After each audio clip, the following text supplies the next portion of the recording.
Pastor Joe, and it is a tremendous honor to be here. And this is a great church. I want you to know that. And you have a tremendous pastor with Pastor Dan Betzer and with Pastor Joe. And so it's a real thrill for me to be here. I wanted to mention, I just got a great present from Jonathan. Welcome to Truth, the Apologetics board game. So if you're looking for Christmas presents, you can see Jonathan over there. And now, I wrote a book. It's called There Really Is a Santa Claus, The History of St. Nicholas and Christmas Holiday Traditions. And it is going to go through history that I'm going to share with you. We're working on the PowerPoint to see if we can get it going. And when they do, they can run up the clicker or let me know what I'm supposed to do next. But does anybody know why December 25th is the date of Christmas? Well, it's a little bit, thank you for sharing that. There's a traditional church calculation, and a couple things to back up. Number one, the Jews were carried away captive to Babylon around the 6th century BC. And then they're led back by Cyrus of Persia in the 5th century BC.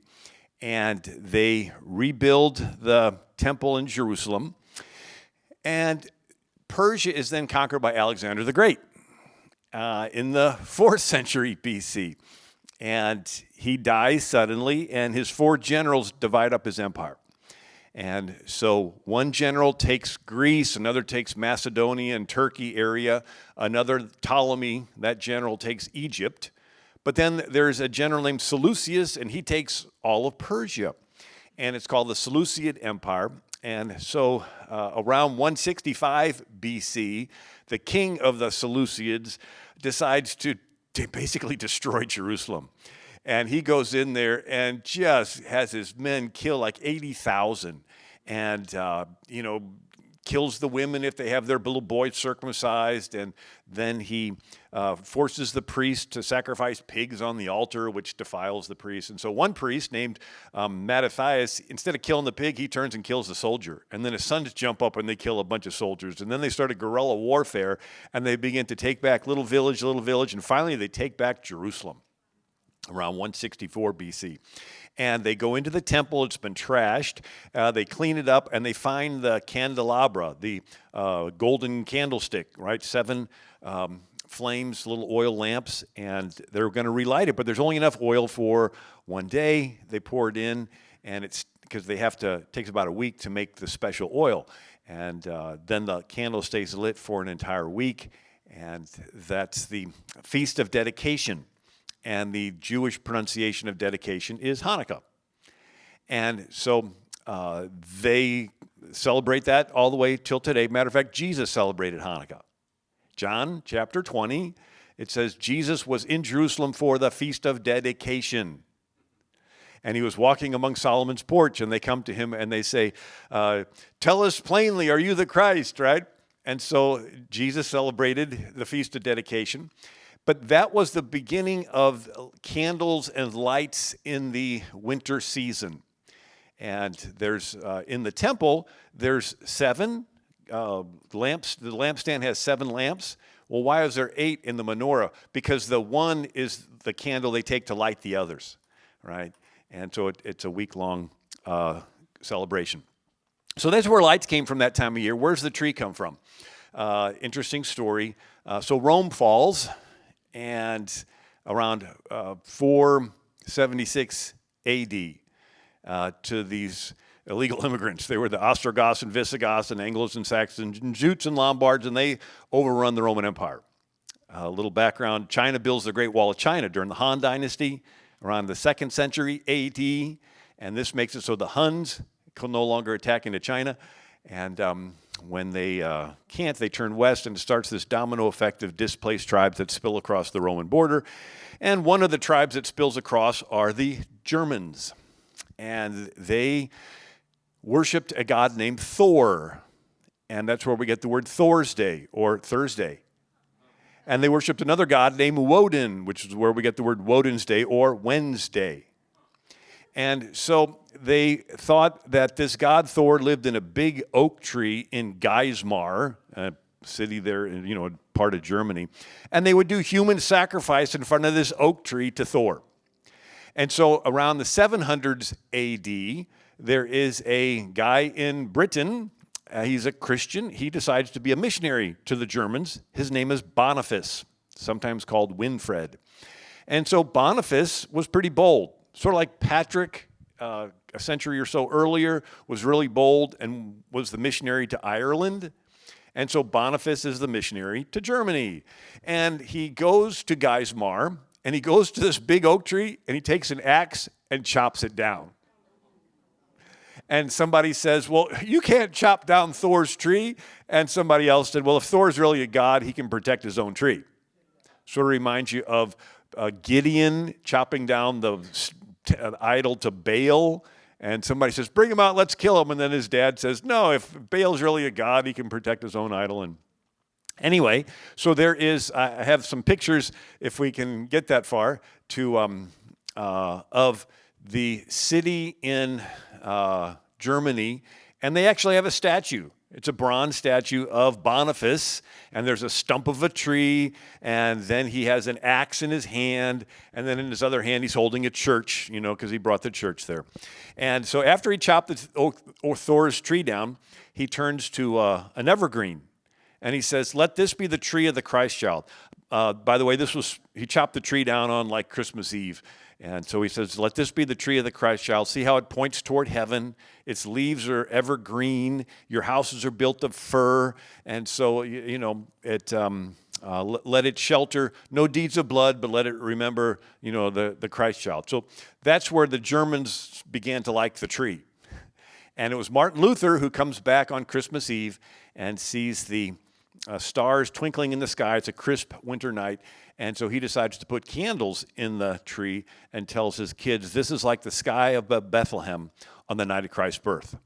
So Martin Luther sort of brings the candles, which basically have the history with the Hanukkah, and the tree, which goes back to Boniface, and he sort of puts it together into the candles on the tree. And why December 25th? So we're all familiar with the story of John the Baptist. And his dad is Zacharias. And his dad is in the temple offering incense, and the people are praying outside. And the angel appears to Zacharias and tells him that he's going to have a son. He's supposed to name him John. Zacharias doesn't believe it. He's struck dumb. Nevertheless, his wife gets pregnant. 6 months later, she has a visit from Mary. And now it's important to understand Zacharias. A little line in there says he is of the family of Abijah.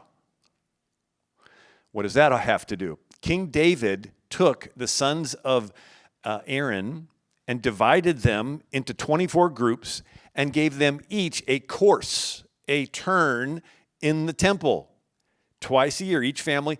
And so the course of Abijah included the end of September, the family of Abijah, and that happened to be the time of the Day of Atonement, Yom Kippur, the holiest day in the Jewish calendar, when they bring the blood of the lamb into the Holy of Holies. And anyway, so here's Zacharias of the family of Abijah.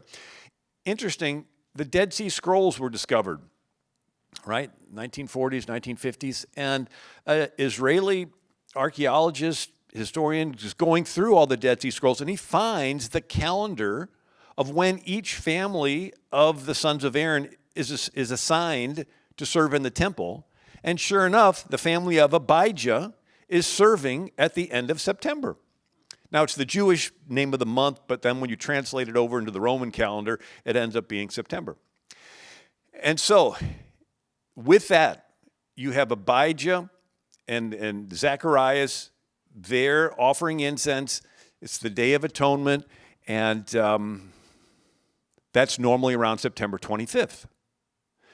So if his wife, Elizabeth, gets pregnant right when he goes home from that time, and when the angel appeared to Mary and said, you're going to have a son by the power of the Holy Spirit, his name is Jesus, and he will save his people from his sins, and your cousin Elizabeth is in her 6th month. So 6 months after September 25th is March 25th.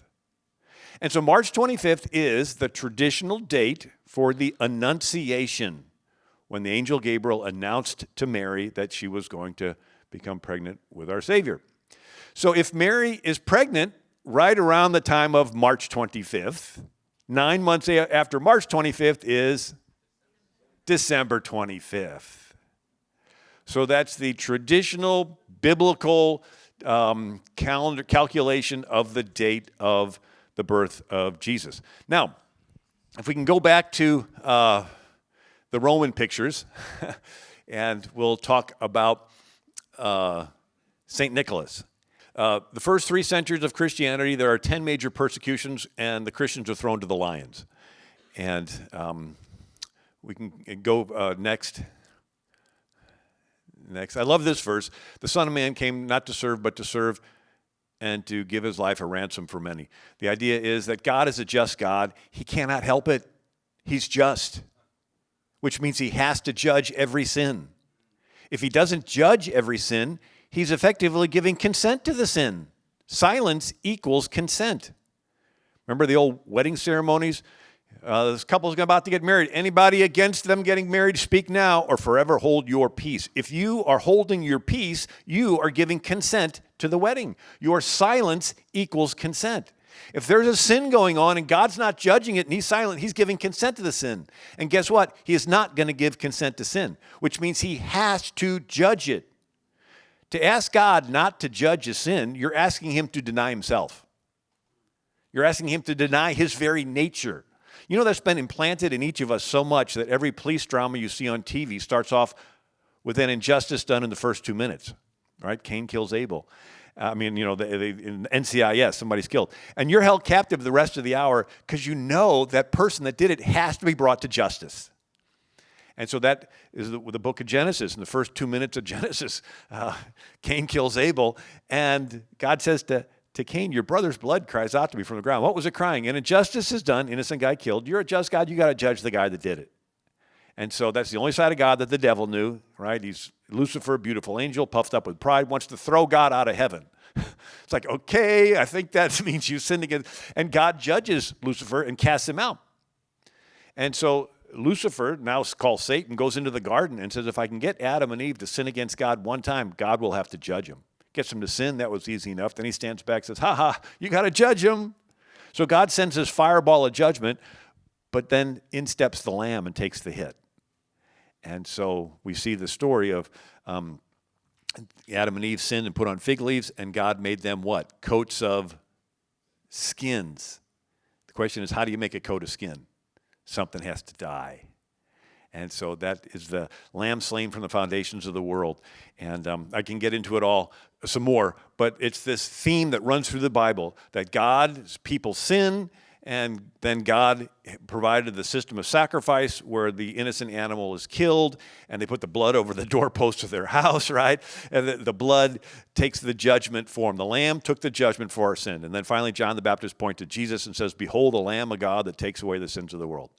So God has to judge the sin. It's his very nature to want to judge it. And so what does he do? He's love. He provides the lamb to take the judgment.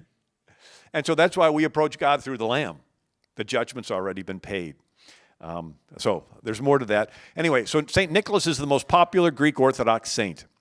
And he lived during Roman times, gave to the poor. Next. So for the first 3 centuries of Christianity, there are 10 major persecutions. Christians are thrown to the lions. The Christian experience was being persecuted by the government. Can you imagine that, the government persecuting Christians?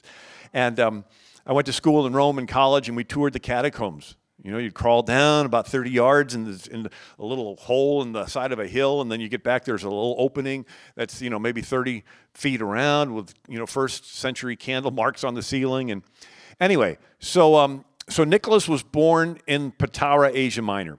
And what's the story? So Diocletian, 10 major persecutions in the first 3 centuries, and the last one was the worst. It was Diocletian. He actually wanted to exterminate Christianity. And he lost some battles with Persia. He asked his generals why. The general said, well, you've neglected the Roman gods. So Diocletian makes all of the Roman army return to worshiping the Roman gods. You can go back to the other slide. And so, I don't know, I think I might have some pictures of Diocletian in there. So Diocletian orders all the military to worship the Roman gods. Once that happens, he uses the Roman military to force the entire Roman Empire to returning to worshiping the Roman gods. And so he's systematically going province by province, destroying churches. Next,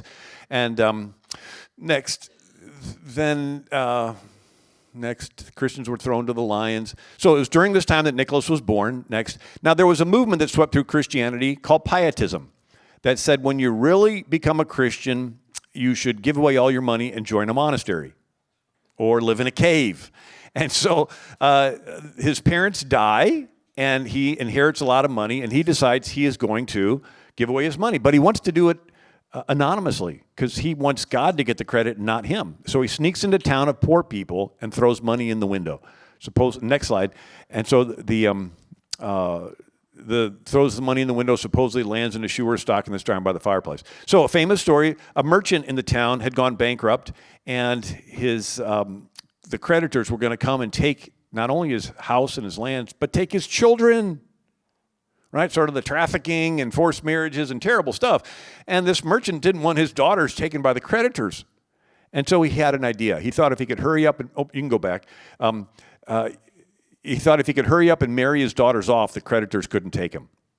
Unfortunately, he did not have money for a dowry, which was needed in that area of the world for a legally recognized wedding. Nicholas hears the problem. Late one night, throws some money in the window. So there's the dad, the bag of money, and he's got 3 daughters. And the oldest daughter now has a dowry. She gets married, big buzz, talk of the town. And then he throws money in for the second daughter. You can go to the next slide. And the second daughter is able to get married, big buzz, talk of the town. And next slide, he then decides to throw money in for the third daughter. And by this time, the dad is expecting it next. And the dad is waiting up. And so when the money comes in the window, the dad runs outside and catches Nicholas. And Nicholas makes him promise not to tell where the money came from, because he wanted the glory to go to God. So this was the origin of the tradition of secret gift giving on the anniversary of Nicholas's death. And the midnight visits and the stockings by the fireplace, because supposedly the money landed in a shoe or stocking that's drowned by the fireplace. Next. Again, another picture of them. He's on his tippy toes throwing the bags of money in the window. Next. And so this was commonly understood. Next. I just love all this old artwork. And so here's actually a stained glass window, and you can see the 3 daughters picking up the bags of gold. And then underneath, next, it has a blown up there. It says, he provides a dowry for 3 girls. And so Nicholas becomes the patron saint of pawnbrokers. Seriously, those 3 bags of gold he threw in the window, pawnbrokers hold 3 gold balls outside of their shop to symbolize the 3 bags of gold. And they say, well, we help families out in their time of financial need. Yeah, right, a little bit of a stretch. And so next, the Greeks have lots and lots of stories. So after he gives away all his money, he goes to join a monastery of Zion. And it's in the Holy Land. And, oh, thank you. You're wonderful. Let's give them all a hand. They worked really hard to do this. Now, I threw in some slides at the beginning of my presentation, just show the pre-existence of Christ. And so where was Christ in creation? Nothing was created without God saying something. And God said, let there be light. And God said, let the waters bring forth abundantly. And God said, let the earth bring. What do you say but words? So there's the word, right? So you got God the Father and you got the Word. And then the Holy Spirit hovered over the face of the deep. And when the word was spoken is when the Holy Spirit moved. And so there's the Trinity in creation. And so Colossians, who has delivered us from the power of darkness into the kingdom of his dear Son, for by him were all things created, that are in heaven, that are in earth, visible and invisible, and by him all things consist. And Hebrews, hath in these last days spoken to us by his Son, whom he hath appointed heir of all things, by whom also he made the worlds. And who, being the brightness of his glory, express image of his person, and upholding all things by the word of his power. And then the word became flesh and dwelt among us. And so that's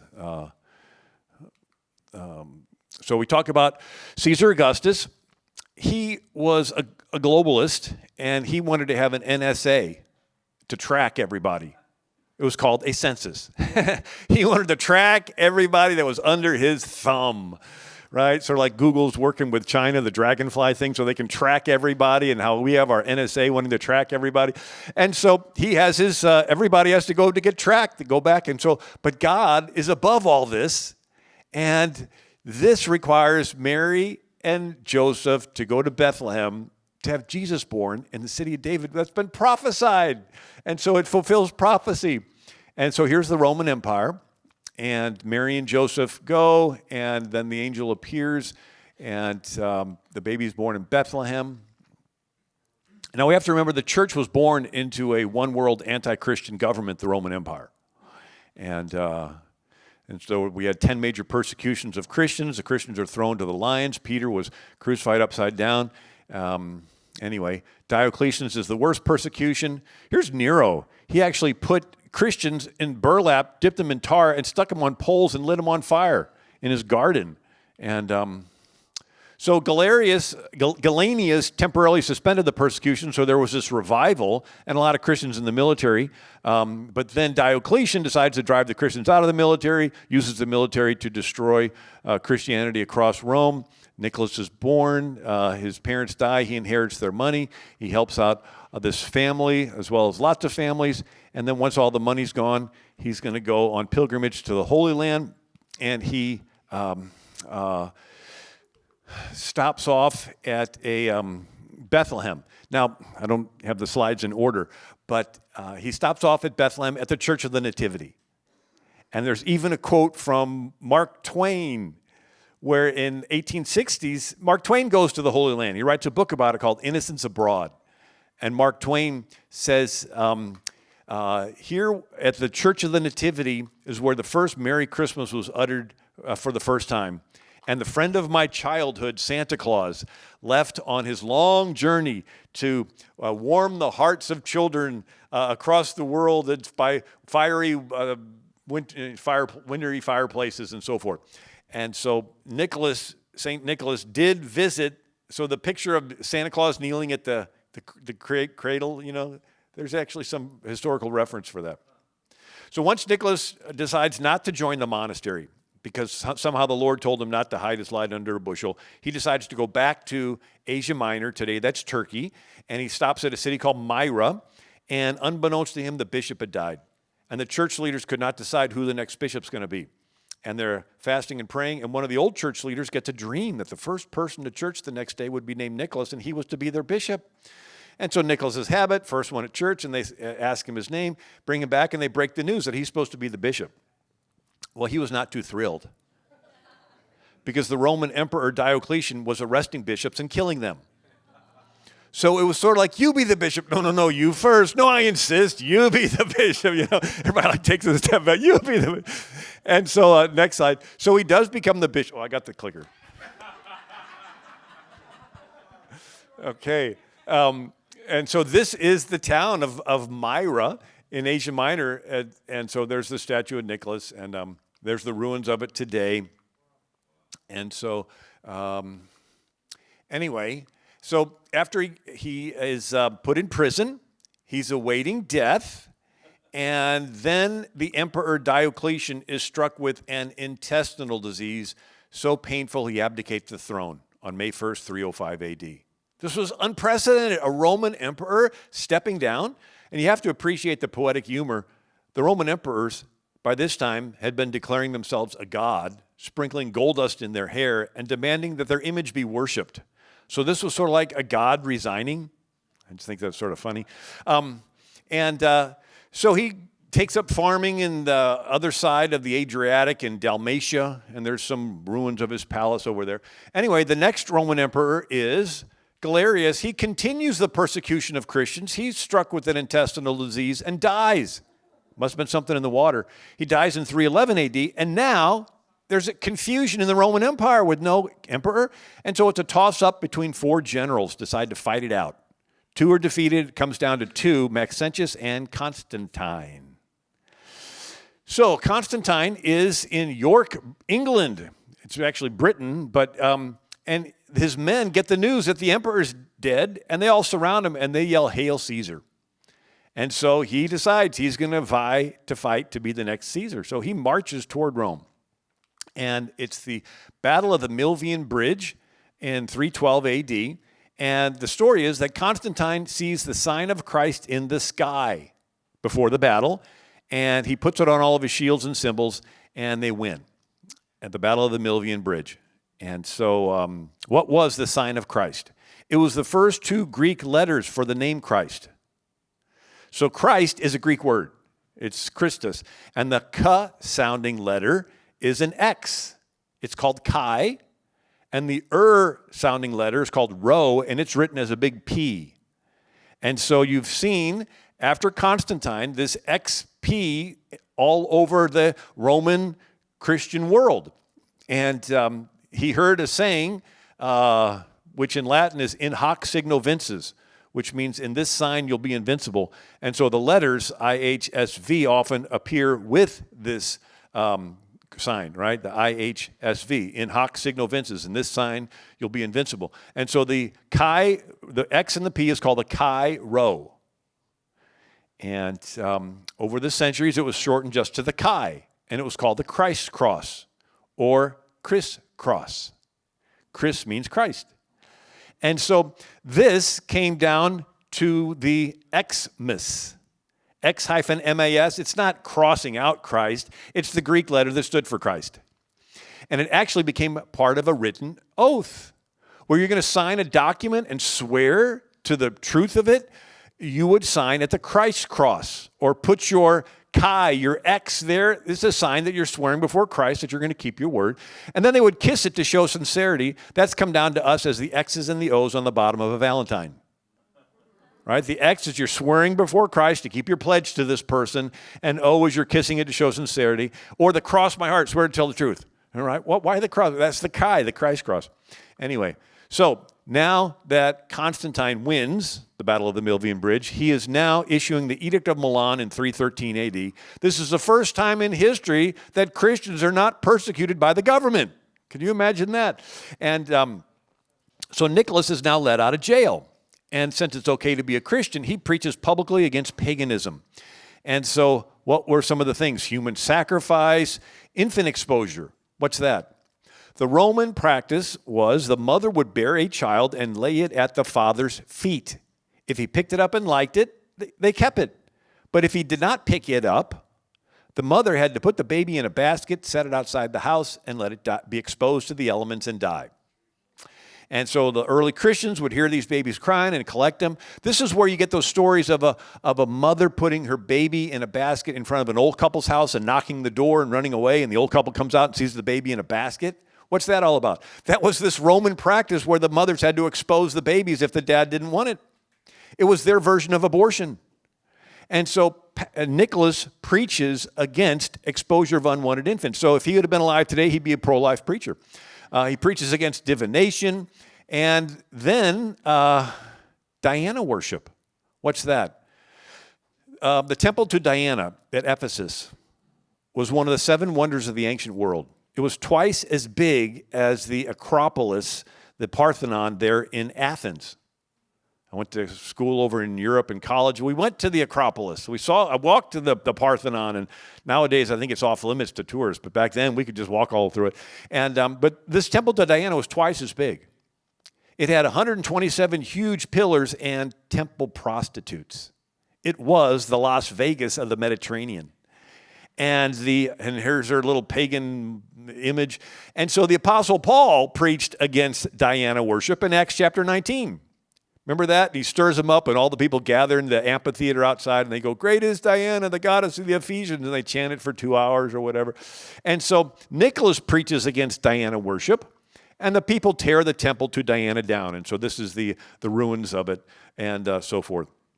So he would have been a real fiery preacher, preaching against, sexual immorality if he had been alive today. And then there's the Arian heresy. So the first 3 centuries of Christianity, Christians don't live long enough to argue over doctrine, and they're thrown to the lions. And so now that it's okay to be a Christian, you have this First heresy. A guy named Arius said Jesus was a little less than God, a created being, and he writes a catchy song, and the Visigoths convert to Arianism.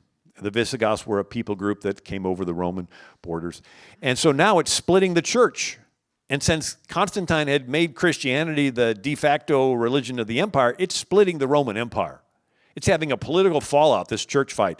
And so Constantine decides, bishops, you got to settle this thing. And he orders all the bishops to come to Nicaea. And it's called the Council of Nicaea in 325 AD. First time ever that all the Christian leaders get together at one spot. Constantine foots the bill. There's about 500 bishops with all their staff, about 1,500 people. And they settle it. They write the Nicene Creed.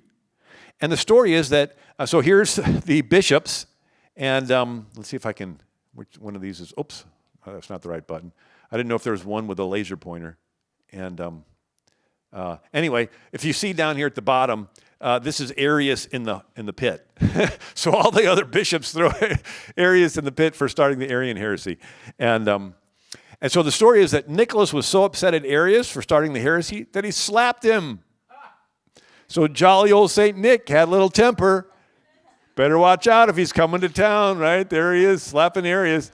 I saw this. I was looking for pictures on the internet. I found this one.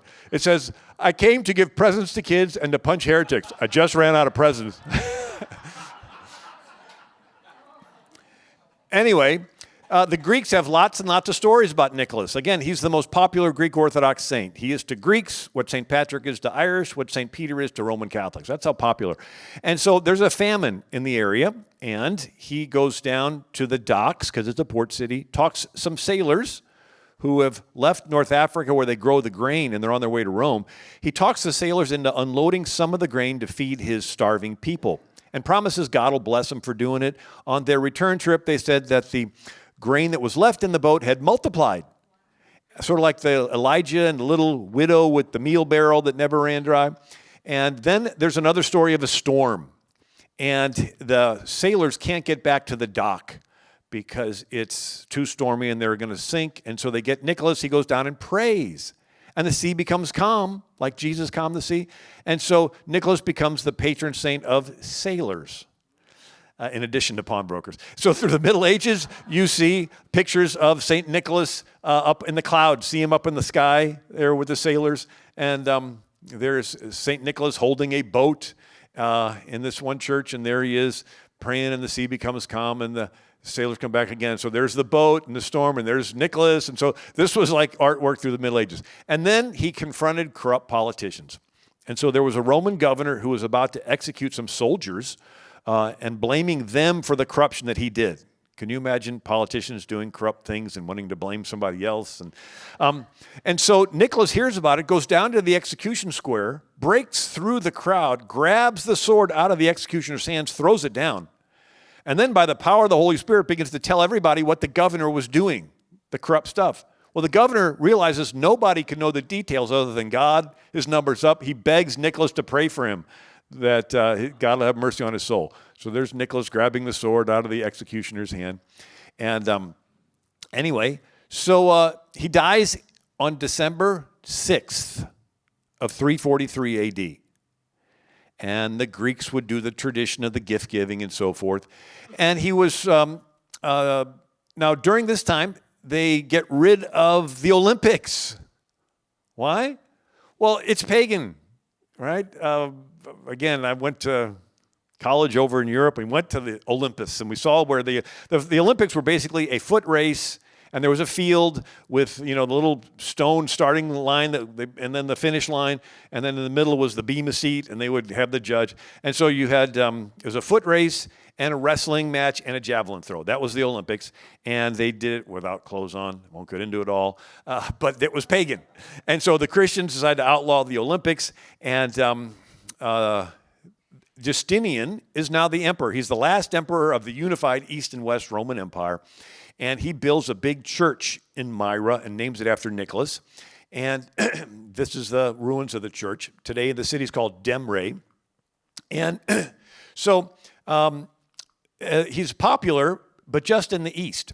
And so Vladimir the Great, the emperor of Russia in 988 AD, decides to get rid of paganism.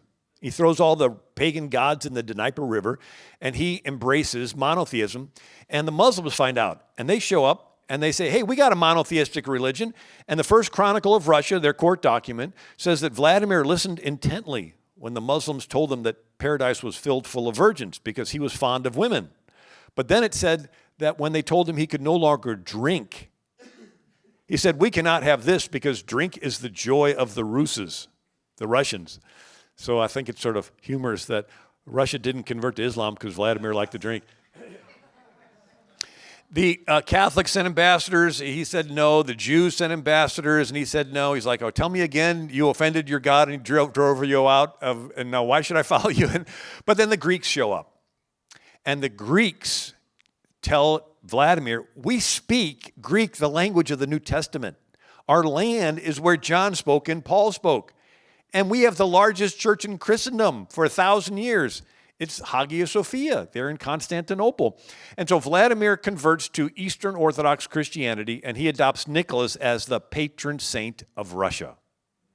That's why so many people in Russia are named Nicholas or Nikolai, and all the towns and have churches and czars and Nicholas. And so Nicholas of Myra.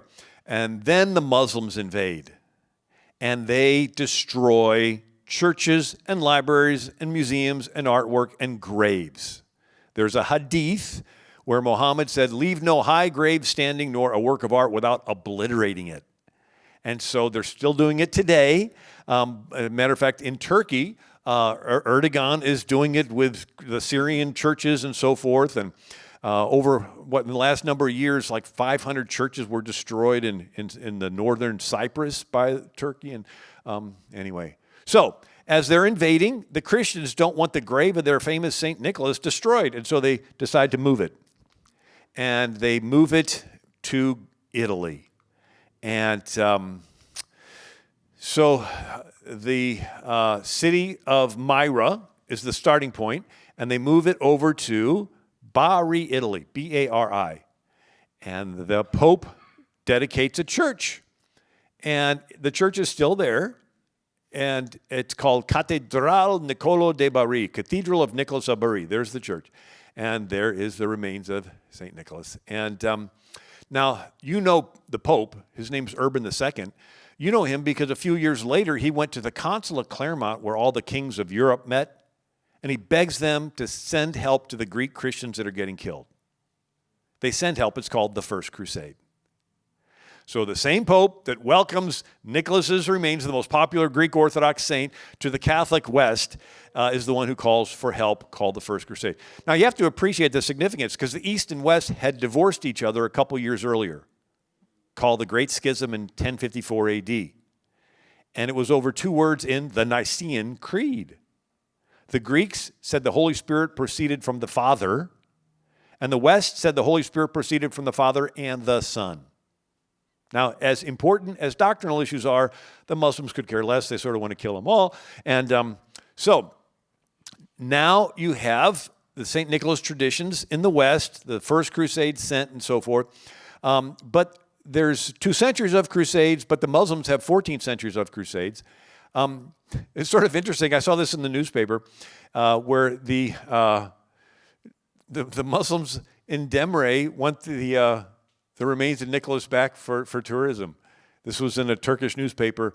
It says, Cultural and Tourism Minister Ertuğrul Gürne told reporters in Anatolia on Sunday that there were plans for demands to return the bone to St. Nicholas. Anyway, so now that the gift-giving is in Italy, it catches on. And it's so popular that St. Francis of Assisi, sort of in protest, comes up with the nativity scene, saying, look, all this gift-giving is fine, but it's too materialistic. We need to get back to the real reason for the season. Jesus was born in the manger, the Son of God. The Word became flesh and dwelt among us. Emmanuel, God with us. And so wherever you see a crest scene, Jesus, Mary, Joseph, donkeys in the mangers, that goes back to St. Francis of Assisi in 1223. And then you have the Reformation with Martin Luther, 1517. By this time, there is a saint's day for every day of the year.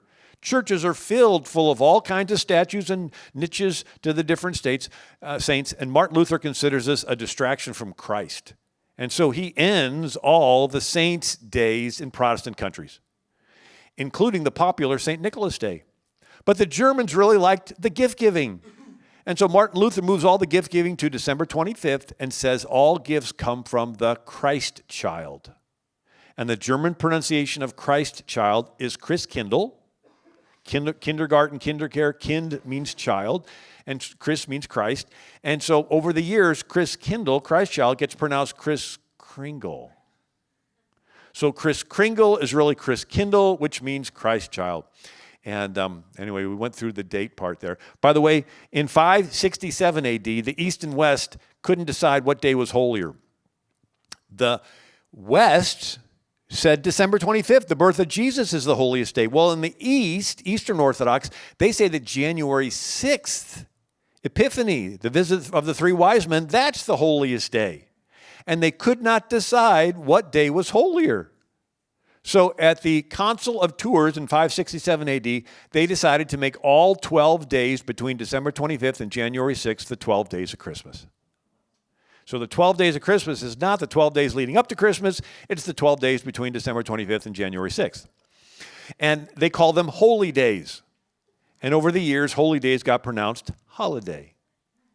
So they say, well, we don't want to call it Christmas, we'll just call it holiday, happy holidays. Well, what's the holiday? It's a holy day. What are the holy days? The 12 days of Christmas. So they can't get away from it.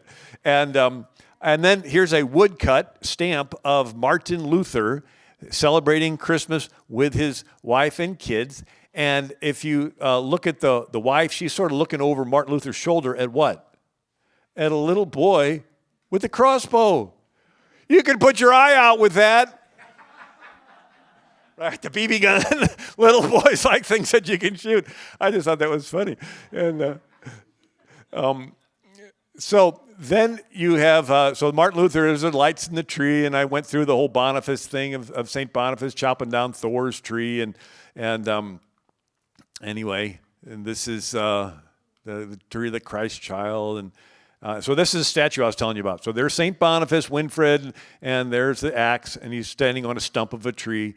And there's the Hanukkah where the lights come from at that time of the year where they drive the... Now, England, Henry VIII brings the Reformation, not because he had a spiritual experience like Martin Luther. He just wanted another wife. Pope wouldn't recognize his divorce. He makes himself his own pope, goes on to have 6 wives. And during Christmas time in England, it became sort of a party time.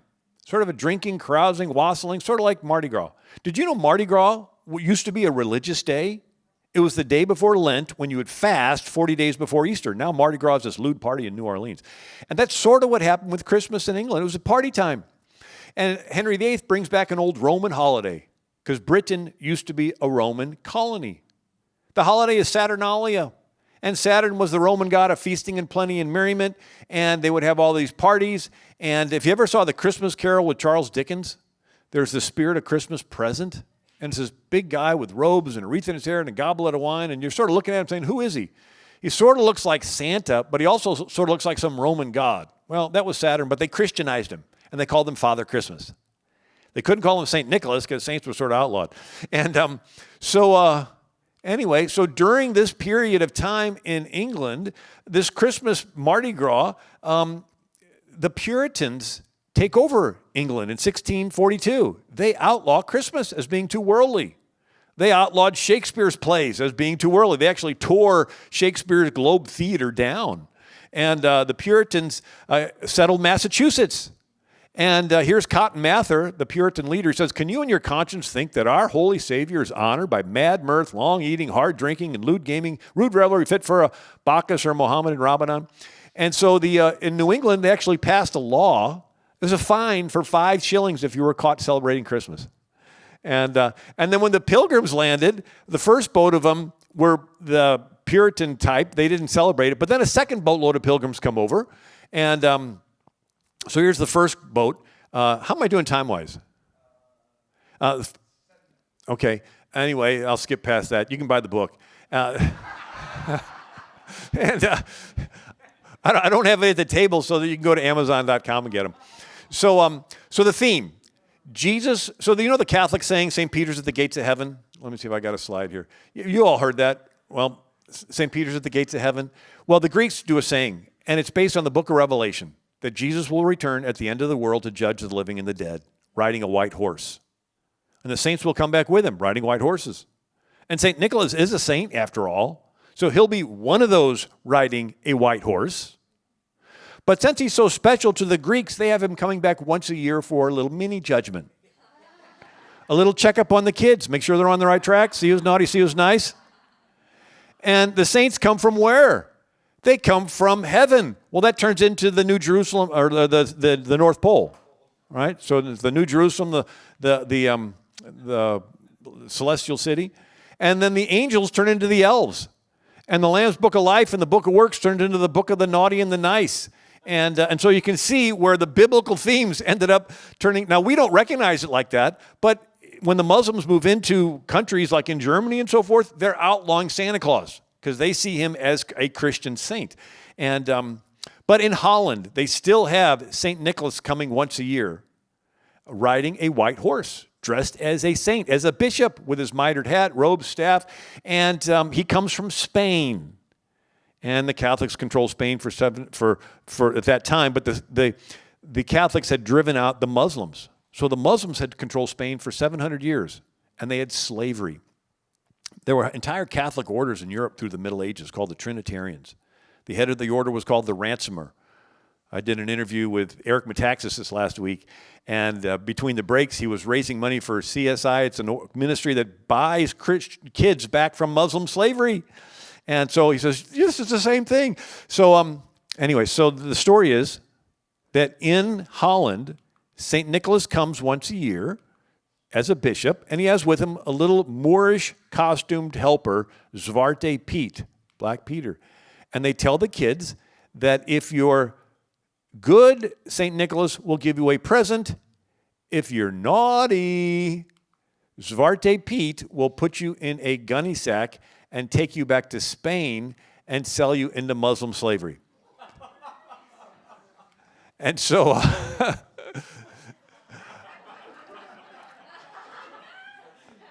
I actually talked to a guy from Holland. He goes, yeah, all the little boys in my neighborhood, the night before St. Nicholas visited, we would go to sleep with pocket knives in our pockets. I go, why is that? He goes, that's to cut ourselves out of the gunny sack in case Zwarte Piet took us. I have 11 brothers and sisters, so I got a bunch of younger brothers. I would have loved to have tormented them with this one, you know. Hey, it's been nice knowing you. Santa's visiting. I may not see you again, you know. Look at this little kid saying, please, Santa, don't take our brother. And the parents are in the background saying, well, you know, you should have been a good kid, you know. And look at that one. Man, oh, man, that would really scare you. And so we see that the biblical themes changed, and the Dutch settled New Amsterdam. So the Puritans did not celebrate Christmas, but the Dutch did. And in 1624, the Dutch settled New Amsterdam, which became New York. And their boat that they came over had a St. Nicholas on the prow of the boat, right? Remember, he was the patron saint of sailors. And so the first church, the first Dutch Reformed church in New Amsterdam was the St. Nicholas Dutch Reformed Church. It ended up growing and becoming a huge church in New York. And anyway, as the centuries went on, the church ended up moving. So this was the St. Nicholas Dutch Reformed Church, corner of 48th and 5th Avenue. And but as the city of New York became industrial and financial, the church attendance dropped off. And so the church elders sold it to Sinclair Oil Company. They tore it down, and they built an oil building there. Anyway, imagine this beautiful church. And it changed. It moved out to the county, and it changed its name to the Marble Collegiate Church. And Norman Vincent Peale was the pastor. And who attended there? Well, among other people, Donald Trump. How do you like that? And the Roosevelts did. So Van Roosevelt is a Dutch name. Roosevelt is a Dutch name. And so here's the St. Nicholas Church in Holland. And anyway, so in New York, you see the change happen. And one of the people is Washington Irving. We know him because he wrote Legend of Sleepy Hollow, Rip Van Winkle, and he named the city Gotham City in his book, Dietrich Knickerbocker's History of New York. And Knickerbocker, this book became so popular that it took on the name for the New York Knicks, right? And anyway, in his book, he says that St. Nicholas comes and visits the Dutch children once a year, riding in his wagon over the treetops, throwing out presents to his favorites. And dropping them down the chimneys. Stockings were found in the morning, mysteriously filled. And but he describes St. Nicholas not in a bishop's robe, but in a typical Dutch outfit of stocking, hat, long trunk hose and large pipe, so forth. But he still has laying his finger beside his nose, gave a significant look, then mounting his wagon, returned over the treetops and disappeared. So he's still St. Nicholas, but he's dressed in a Dutch outfit. And then in New York, you have Clement Moore. He's a Hebrew professor. His family donates the land for the Episcopal Seminary. There's a park there at 22nd and 10th in New York called the Clement Moore Park in New York right now. And so he writes a poem for his children titled A Visit from St. Nicholas, still called St. Nicholas. And it says, "'Twas the night before Christmas, and all through the house not a creature was stirring, not even a mouse. The stockings were hung with the chimney with care, in hopes that St. Nicholas would soon be there. And what to my wondering eye should appear but a miniature sleigh, 8 tiny reindeer, when a little old driver so lively and quick, I knew in a moment it must be St. Nick. He'd dress of fur, head to his foot, clothes are tarnished with ashes and soot, bundle of toys flung on his back, looked like a peddler opening his pack. His eyes how they twinkled, his temples all merry, cheeks like roses, nose like a cherry, droll little mouth drawn up like a bow, and his beard white as snow. Stump of a pipe, he'll tighten his teeth, and the smoke encircled his head like a wreath. When did he take up tobacco? How'd that come in?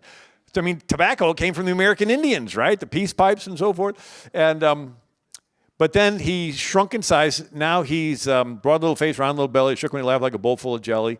A chubby, plump, right jolly little elf. I laughed when I saw him in spite of myself. So now he sort of shrunk. And then we see that the Civil War, 1800s, there's an illustrator for Harper's Weekly magazine called Thomas Nast. We know him because he invented the Republican elephant and the Democrat mule. And he does a painting or a cover of St. Nicholas on his wagon filled full of toys, little kids playing with toys, and the Union troops. And in the background, it has the North Pole sign. This was actually the first time that he came from the North Pole. Prior to that, it was heaven, the celestial city, New Jerusalem. And so there you have, it was a political jab at the South to say St. Nicholas is associated with the North, right? And then you have, he does a color version. It's the first one to paint the outfit red.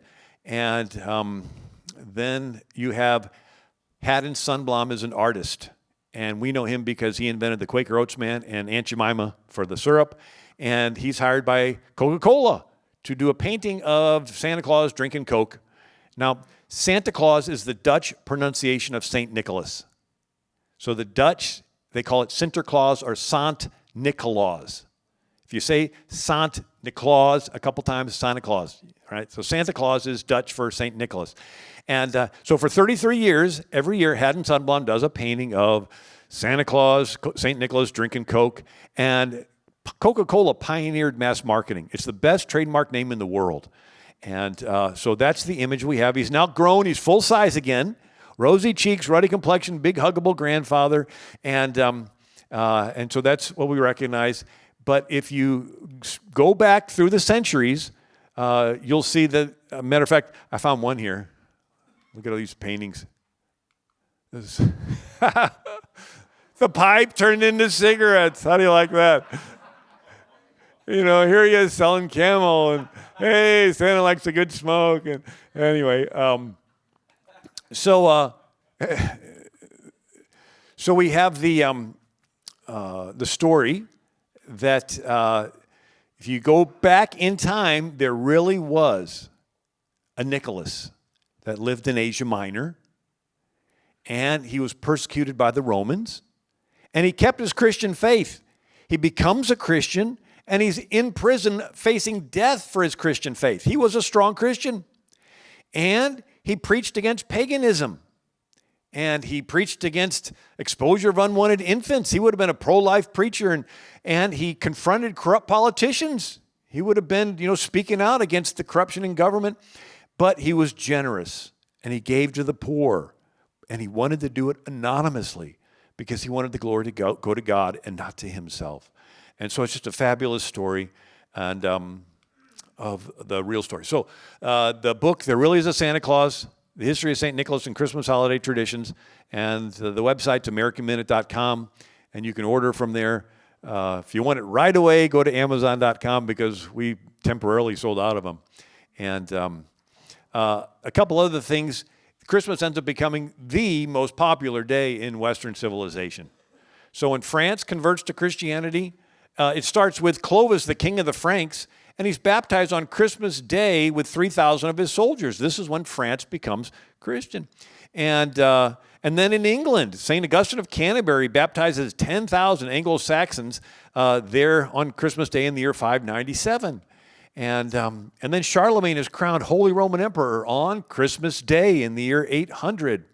And Charlemagne's father, Charles' grandfather, was the one who stopped the Muslims from invading France. St. Stephen is crowned King of Hungary on Christmas Day in the year 1000. Matter of fact, his son was a really holy young guy named Emmerich, and he was killed young. The Italian pronunciation of Emmerich is Amerigo, which was the name of Amerigo Vespucci. And a continent was named after Amerigo, America. America is named after Amerigo, which is Italian for Emmerich, which was the saint that was the son of St. Stephen, the king of Hungary, who was crowned on Christmas Day in the year 1000. Did you follow that? Anyway. And then the king of Poland, Myszko. My wife's maiden name was Myszko. But he was crowned on Christmas Day in the year 1025 AD. So Christmas is this real special day.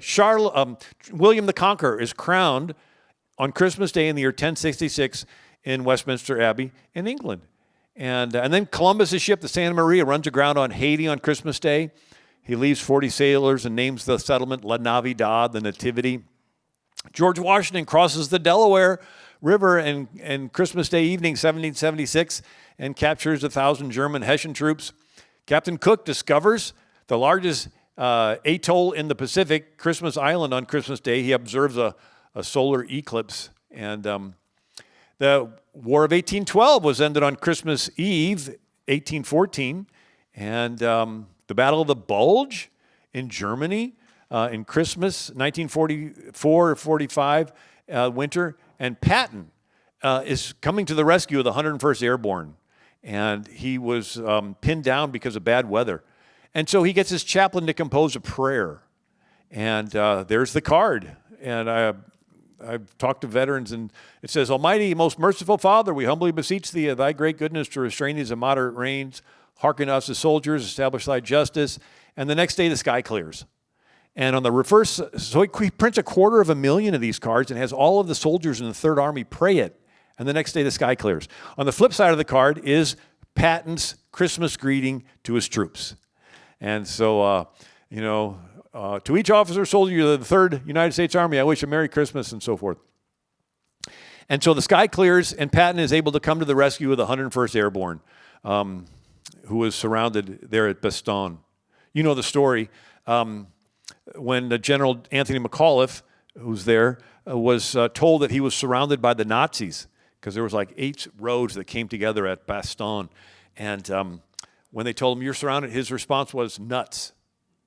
And so they said, well, what should we tell the German general? He's asking if you're going to surrender. And they decided to tell him, nuts. You could just imagine the German messenger coming, well, what does this American general say? He says, nuts. Anyway, but they bombed the heck out of him. But finally, Patton, the sky clears, they can come to the rescue. And so during this time, President Franklin Roosevelt says, it's not easy to say Merry Christmas to you, my fellow Christians, in this time of destructive war. We will celebrate this Christmas Day in our traditional American way because the teachings of Christ are fundamental in our lives, the story of the coming of the immortal Prince of Peace. And then Apollo 8 circles the moon, and December 24th, 1968, and it's the first manned mission to the moon, enters lunar orbit. Astronauts Frank Borman, Jim Lovell, William Anders broadcast a Christmas greeting. They do what? They read the first chapter of the book of Genesis. And then they end it by saying, and from the crew of Apollo 8, we close with good night, good luck, and a Merry Christmas, and God bless all you on the good earth. And after this is when Madeleine Murray O'Hare, the atheist, threatened to sue. And so after this, NASA said, do your personal religious stuff with the microphone off. And so when you had Buzz Aldrin celebrated communion on the moon in the lunar landing module, he had to turn the mic off. And later he talked about it, and it became a famous story. Christmas Eve, 1946, Truman lights the national Christmas tree. And he says, our hopes of future years turn to the little town in the hills of Judea, where on a winter's night 2,000 years ago, the prophecy of Isaiah was fulfilled. Shepherds keeping their watch by night heard the glad tidings of great joy from the angels of the Lord, singing, glory to God in the highest, on earth peace, goodwill toward men. The message of Bethlehem best sums up our hopes tonight. If we as a nation and the other nations of the world will accept it, the star of faith will guide us into the place of peace, as it did the shepherds on that day of Christ's birth long ago. And so it's a fascinating story, and we can't forget our calendar changes from BC to AD on Christmas in the year 1, give or take a couple years because of the calendar, but nevertheless, BC, before Christ, AD, Anno Domini. All of the dating for the entire planet Earth is dated going back to Christ's birth. I get a kick out of it when you see some of these archaeologists saying, well, this was, 300 BCE. Well, what does BCE stands for? Before Common Era. Okay, when does it change from before Common Era to Common Era? The birth of Jesus. And so it's sort of like saying, we're going to date this BCE because we don't want to acknowledge Christ, but we have to acknowledge him anyway. It's like, okay, look, just get on with it. It's BC AD, right? And then Clarence Mannion was the dean of Notre Dame's law school. He was appointed by Eisenhower to help give back to the state some of the powers that FDR took. And he writes in 1951, Keys to Peace, and he also writes this about Christmas. The long march of measured time suddenly stopped. It did an about-face and started to march in another direction, to a different drum, straight through the ensuing centuries of Christ and Christendom. BC, before Christ, and AD, Anno Domini, the year of the Lord, mark each one of the only reliable milestones along the path of world history. The end of the first time chain and the beginning of the second came together on the night that Christ was born in Bethlehem. The first Christmas day thus stands as the great divide for the timing and recording of all people, things, and events that have lived or taken place on this earth. The one place on the long, long trail of time where the magnetic needle of history stands vertical and points up. Isn't that beautiful? Thank you so much. God bless you.